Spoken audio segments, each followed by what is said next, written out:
Magandang araw sa inyong lahat, lalong-lalo na sa ating mga taga-subaybay. Good morning mga ka-Ace. Isa sa mga inaabangan ko ngayong araw ay ang pangunguha namin ng prutas na ito. So kung sino ang nakaalam kung ano ang prutas na ito, i-comment lang sa comment section. Hindi talaga madali ang pag-akyat sa puno na ito guys. Maliban sa mahaba siya guys, wala pa siyang mga sanga.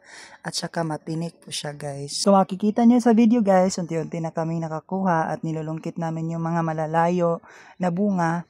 At unti-unti na po silang nahuhulog sa ibaba. So ganyan siya kataas guys ang puno ng durian. Og mauna ni tanan ang among nakuha nga durian guys. Lami gid kay ni siya guys pero tonokon lang. Ayaw kumpiyansa og kaon kay basi matulon nimo ang panit.